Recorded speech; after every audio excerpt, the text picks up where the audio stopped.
Okay, come on. You don't need the sticker. Just come.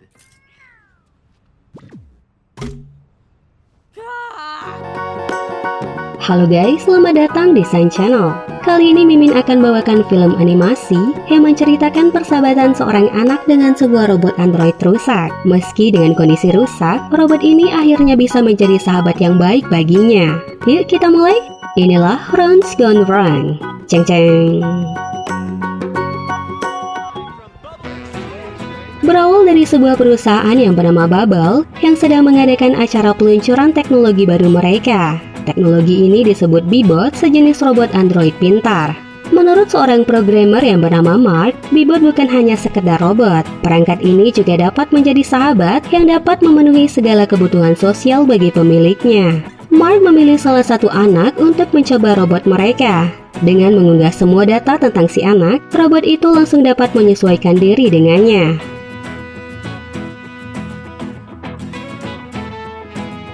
Bee-Bot juga dapat mencari teman yang cocok dengan pemiliknya lewat data yang sama di dalam server. Dengan begitu, persahabatan pun akan semakin cepat terjalin.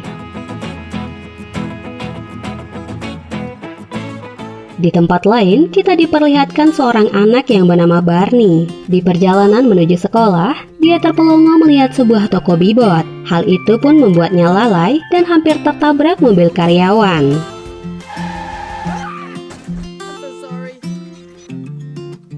Sepanjang jalan dia melihat semua anak sudah memiliki Bee-Bot. Bahkan di sekolahnya, hanya Barney lah yang tidak memilikinya.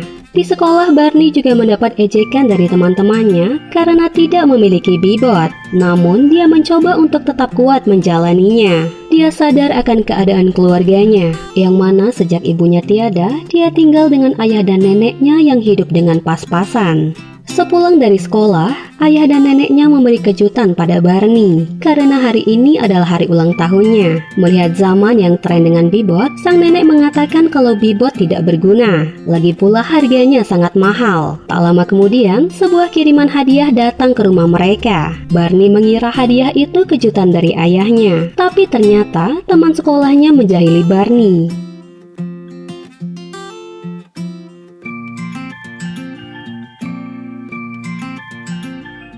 Kini sang ayah sadar kalau Barney sebenarnya sangat menginginkan Bee-Bot. Tak ingin melihat anaknya itu sedih, akhirnya sang ayah dan nenek memutuskan untuk memberikannya sebuah Bee-Bot. Namun setelah sampai di toko Bubble, toko itu sudah tutup dan bahkan semua Bee-Bot sudah habis terjual. Dengan sombong, pegawai toko mengatakan akan tersedia dalam 3 bulan lagi. Tak lama kemudian, sang ayah melihat karyawan yang membawa sebuah Bee-Bot rusak. Akhirnya mereka pun membeli Bee-Bot rusak itu secara ilegal. Pagi harinya, Barney sangat senang mendapat hadiah Bee-Bot dari ayahnya. Barney pun langsung mengaktifkan Bee-Bot itu. Namun ternyata Bee-Bot itu sudah rusak. Bee-Bot itu tidak bisa terhubung dengan Barney. Karena pada dasarnya, setiap data pembeli akan disimpan oleh perusahaan Bubble. Berbeda dengan sang ayah yang membelinya secara ilegal. Meski demikian, Barney tetap senang dan akan membawanya ke sekolah. Belum jauh berjalan, tiba-tiba Bee-Bot itu kehabisan daya. Sehingga Barney terpaksa mengisi daya dan meninggalkannya di dalam kamar. Dengan bangganya Barney memberitahu teman-teman sekolahnya kalau dia juga memiliki Bee-Bot. Ketika pulang sekolah, Barney mendapati kamarnya sudah berantakan, sementara Bee-Bot miliknya juga tidak ada di sana. Ternyata Bee-Bot itu berada di dapur dan sedang bersenang-senang bersama nenek. Di sini Barney menyadari kalau Bee-Bot itu mengalami kerusakan sistem. Akhirnya Barney pun memutuskan untuk mengembalikannya ke toko Bubble. Namun di perjalanan, Bee-Bot itu malah pergi ke sebuah taman di mana teman-teman Barney sedang bermain dengan Bee-Bot mereka. Melihat Barney yang memiliki Bee-Bot rusak, teman-temannya pun mengejek dan memukul Bee-Botnya Barney. Namun tiba-tiba, Bee-Bot milik Barney itu malah membalas pukulannya. Hal itu pun membuat Barney merasa heran.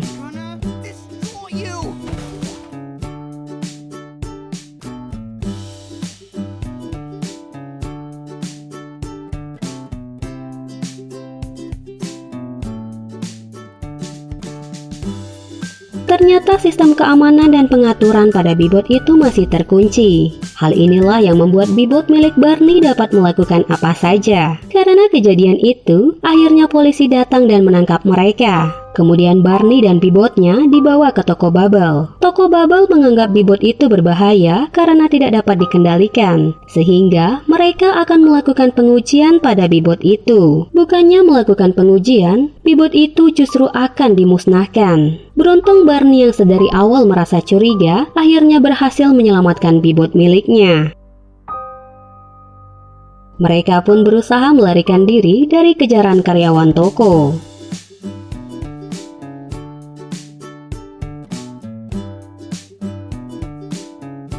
Namun sayangnya, Barney tetap tertangkap saat bersembunyi di sekumpulan bibot. Akhirnya bibot miliknya itu pun diambil dan kemudian dimusnahkan. I'm sorry. Tapi ternyata, bibot yang dihancurkan itu bukanlah miliknya. Dia telah menukarnya dengan bibot yang lain. Sejak saat itu, Barney memberi nama Ron pada bibotnya. Nama itu sesuai dengan barcode yang berada di dalam sistemnya.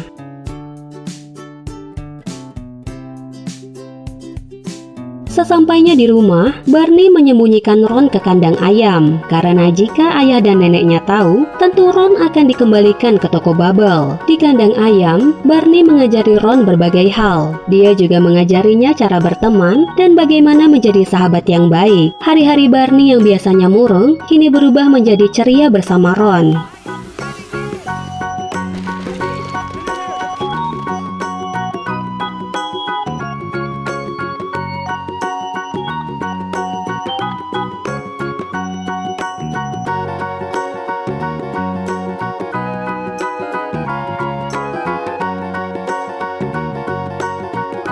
Saat bercanda, Barney tidak sengaja memukul Ron yang membuatnya berguling hingga ke rumah Savannah, yang mana Savannah merupakan salah satu teman sekolahnya. Savannah terheran dengan bibot Barney yang terlihat aneh. Meski demikian, Savannah tetap menginvite pertemanan pada bibotnya Barney. Namun karena bibot itu mengalami kerusakan sistem, akhirnya proses invite tidak dapat dilakukan. Lalu Ron bertanya bagaimana cara berteman dengan Barney. Savannah pun menjelaskan kalau bibot harus mengetahui semua tentang pemiliknya. Sebuah bibot juga harus bisa mencarikan teman yang cocok bagi pemiliknya lewat media sosial. Kemudian Barney membawa bibotnya itu kembali ke rumahnya. Meski dengan segala kekurangan itu, Barney sayang pada bibotnya.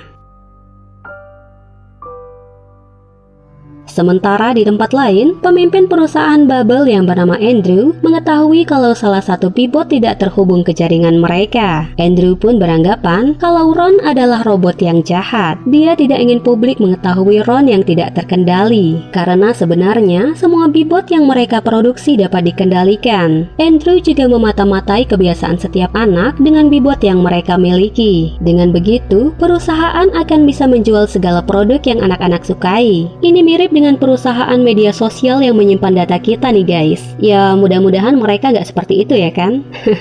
Nah, di sisi lain, Mark selaku perancang bibot justru merasa kagum. Menurutnya inilah yang diharapkan, yang mana bibot dapat bersahabat secara alami dan bersenang-senang dengan pemiliknya, bukan hanya sekedar pendukung media sosial saja. Akhirnya, Mark pun berusaha mencari Ron untuk mengetahui apa yang sebenarnya terjadi. Ketika Barney pergi ke sekolah, dia meninggalkan Ron di kandang ayam. Namun Ron keluar dari sana dan pergi mencari beberapa teman untuk Barney. Hal ini dia lakukan karena ingin seperti yang dikatakan Savannah sebelumnya. Akhirnya Ron menginvite orang-orang secara manual di tengah kota.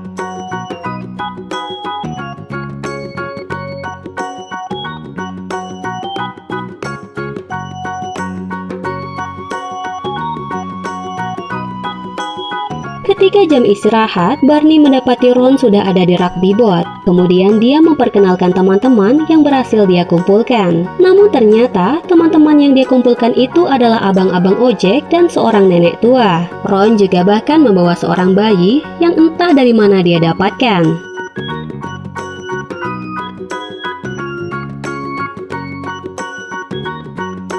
Di saat yang bersamaan, staf perusahaan Bubble juga datang ke sekolah Barney. Akhirnya Barney pun disuruh menghadap kepala sekolah. Sementara di lapangan, teman-teman Barney menyuruh Bebot mereka menyalin program milik Ron. Sehingga dengan hal itu, kekacauan pun terjadi. Semua Bebot dapat melakukan apa saja yang diinginkan pemiliknya. Salah satu anak bahkan dapat membuat sebuah monster dengan menggabungkan semua Bebot milik yang lain. Perusahaan Bubble melihat kejadian itu lewat siaran langsung yang dilakukan Savannah. Mereka pun mencoba untuk menonaktifkan semua Bebot. Tiba-tiba monster Bebot menelan Savannah dan mengeluarkannya dari sisi bawah. Kejadian itu terekam oleh beberapa Bebot dan sempat terupload di media sosial. Akhirnya perusahaan Bubble berhasil menonaktifkan semua Bebot. Atas kejadian ini, Barney pun dikeluarkan dari sekolah. Di perjalanan pulang, Barney menyalahkan Ron atas kekacauan ini. Karena membuat Barney mengalami hal buruk, Ron memutuskan untuk tidak berteman dengan Barney. Mereka pun mengambil jalan yang berbeda.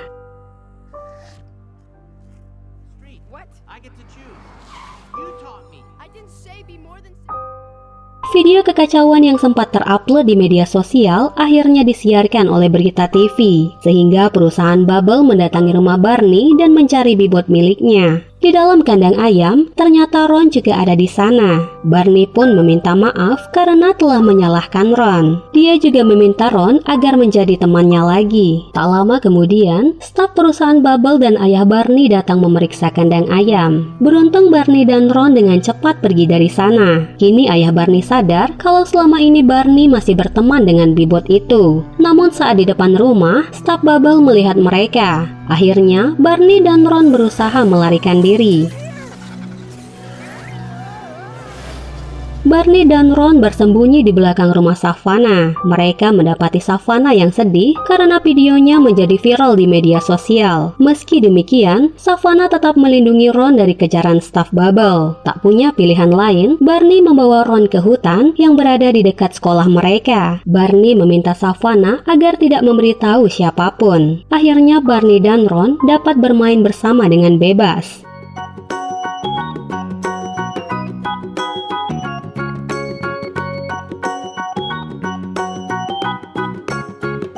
Di tempat lain, Andrew memerintahkan stafnya untuk membajak semua Bebot milik anak-anak. Dengan begitu, mereka dapat mendengar percakapan Savannah dengan teman sekolahnya yang mengatakan kalau Barney dan Ron berada di dalam hutan. Kemudian Andrew memerintahkan stafnya untuk mengambil alih semua Bebot milik anak-anak. Bebot itu dikendalikan langsung dari perusahaan Bubble untuk mencari Ron dan Barney. Mark yang juga mengetahui memutuskan untuk ikut mencari mereka. Di dalam hutan, Ron sudah kehabisan daya. Barney terpaksa membawanya lari dari kejaran para Bebot yang dikendalikan perusahaan Bubble.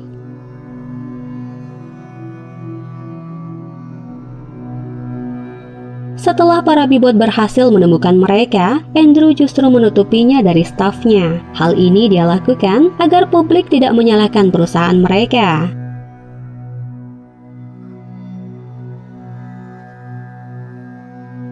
Malam pun berlalu. Dengan kondisi yang rusak parah dan energi yang mulai habis, Ron berusaha membawa Barney keluar dari dalam hutan. Dari kejauhan, teman-temannya Barney yang melihat dari sekolah langsung datang menghampiri.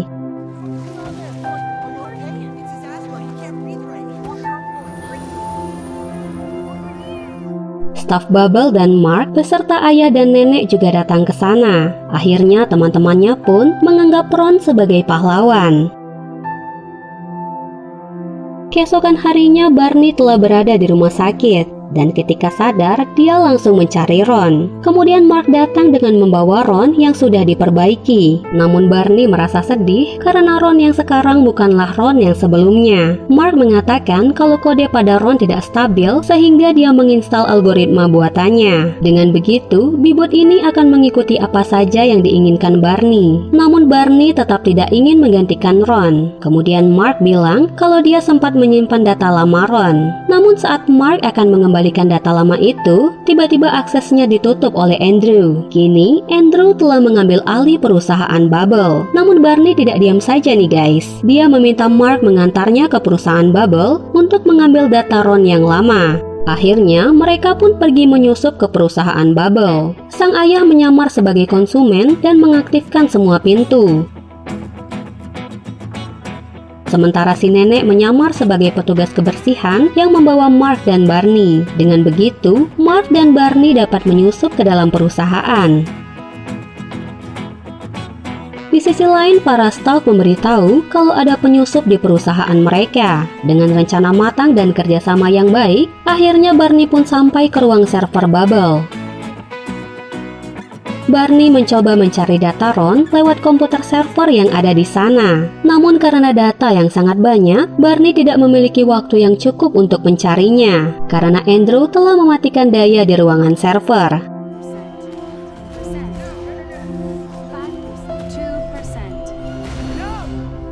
Kini Barney tidak bisa berbuat apa-apa lagi. Di dalam kegelapan dia merasa sedih karena tidak akan pernah bertemu Ron lagi. Namun tiba-tiba terlihat setitik cahaya dari tumpukan data. Saat Barney memeriksa, dia menyadari kalau itu adalah data Ron yang lama. Ternyata Mark juga membantu mereka dari tempat lain. Kemudian Mark mencoba mengaktifkan kembali komputer server agar Barney dapat menginstal kembali data Ron yang lama. Saat Barney memasangkan data itu, Mark sadar kalau algoritma yang dia buat tidak pernah terinstal pada sistem Ron, melainkan sesuatu yang lebih indah. Semua hal yang diajarkan Barney saat di kandang ayam membentuk sebuah algoritma persahabatan yang sempurna. Hal inilah yang membuat Ron belajar sendiri untuk menjadi sahabat bagi Barney.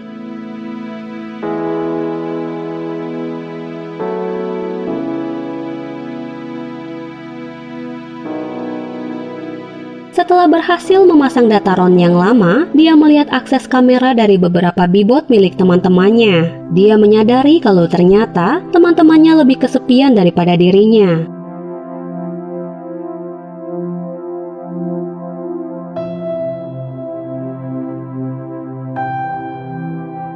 Lalu Ron mendapat ide untuk menyalin dirinya ke bibot milik teman-temannya juga. Dengan begitu, teman-temannya tidak akan merasa kesepian lagi karena bibot mereka sama seperti Ron. Kemudian Barney dan Mark akhirnya mencoba untuk menyalin Ron ke semua bibot yang tersebar di seluruh dunia.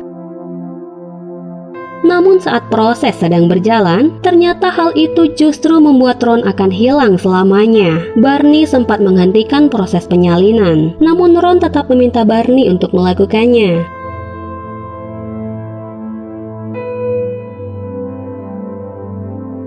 Demi kebahagiaan teman-temannya, Barney pun melanjutkannya. Akhirnya Ron pun tersebar ke seluruh bibot di seluruh dunia.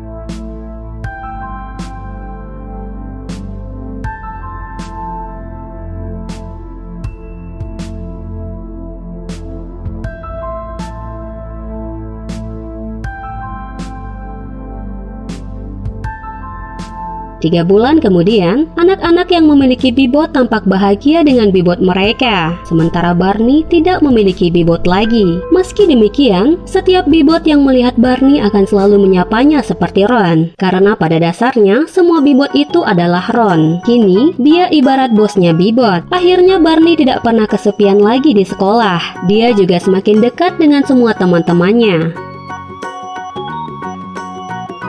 Dan film pun selesai. Gimana guys? Seru kan filmnya? Film ini mengajarkan kita untuk menjaga persahabatan. Robot Android aja bisa ngerti untuk menjadi sahabat yang baik. Masa kamu nggak bisa? Terima kasih telah menonton. Salam saya Nana, dan sampai jumpa di video berikutnya. Bye-bye.